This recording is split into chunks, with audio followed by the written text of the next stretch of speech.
8 people indicted in a North Charleston corruption investigation, including 3 elected officials.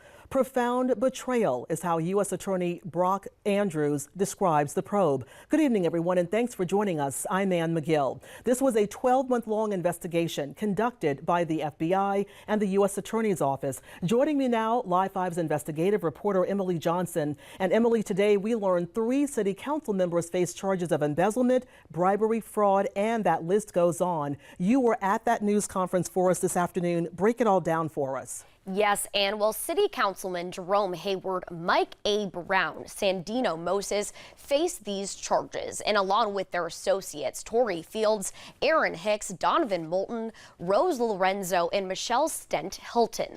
Now, these elected officials pledged to uphold the law, act with integrity, and place the public interest over their own. Yet the allegations coming out of this corruption investigation paint a very different picture.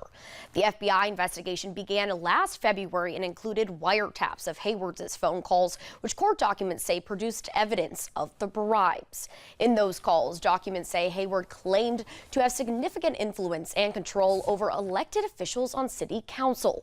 Brown even stated that he took this money to help with his son's wedding expenses. Hayward faces the largest number of charges at 14 counts. Brown faces 3 counts and Moses at 1 charge for not notifying authorities when learning of the scheme. Court documents allege acts that involve extortion, bribery, and kickback schemes, including a payment related to the rezoning of the historic Baker Hospital site and North Charleston's violence reduction grants. The special agent in charge of the FBI Columbia office, Steve Jensen, said the charges allege the 8 used their positions of power and influence to orchestrate backdoor deals for personal gain. The charges outlined are deeply troubling, and citizens have a right to expect honesty, fairness, and integrity from their leaders. The alleged actions of these defendants betray those principles.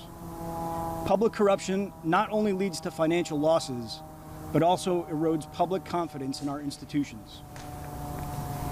Let me be clear, no one is above the law. 4 people, including council members Hayward and Moses, along with Hick and Moulton, have agreed to plead guilty and are scheduled to enter their guilty pleas in federal court this Friday. The others, including Brown, will be arraigned on March 11th. Now, a big part of this investigation also involved a couple of nonprofits. Now, Michael Higdon has been digging into this aspect of the investigation. And Michael, this dates all the way back to 2022. Yeah, so nearly 3 years ago, April of 2022, the city of North Charleston began discussing distributing funds to nonprofits in an effort to reduce violent crime. They were called the Violence Reduction Grants. According to court documents, 2 nonprofits, specifically Core for Success and Developing, Educating, and Empowering People of South Carolina, or Deep SC, told now former Councilman Jerome Hayward they would give him kickbacks if they were awarded that grant. Investigators say Hayward ultimately agreed. So in November of 2022, the North Charleston's Finance Committee, which Hayward was a part of, recommended to award money to nonprofits as part of its initiative to reduce gun violence.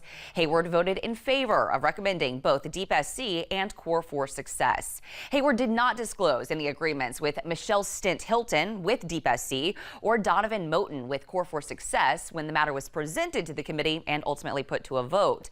In exchange for support, court documents state that Stent Hilton and Moulton agreed to pay Hayward 20% of any money their nonprofits received from North Charleston. All of that money would be laundered through Rose Lorenzo's nonprofit, Lorenzo Financial Services, out of North Carolina. On December 15th of 2022, North Charleston issued checks for $100,000 each to Deep SC and Core for Success. $40,000 was sent to Lorenzo Financial the next week, and a few days later, investigators say the money was wired to Hayward's checking account. Lorenzo herself also received close to $20,000 from both nonprofits. Now, all of those involved in this alleged conspiracy are charged with bribery and theft with respect to programs receiving federal funds, wire fraud, and money laundering. All right, Michael, Emily, thank you very much. Now, this is a very detailed report, and our investigative team is digging into the accusations in this corruption investigation. You can find all of the information thus far on our website, and our team will continue to cover this story for you coming up tonight at 6 o'clock. Now, the Charleston County Board of Registration and Election says it's holding a special election to fill Hayward's District 5 vacancy. That candidate filing opens up this Friday at noon and it will close Monday at noon. Candidates can file at the North Charleston headquarters. That's located at 4340 Corporate Road.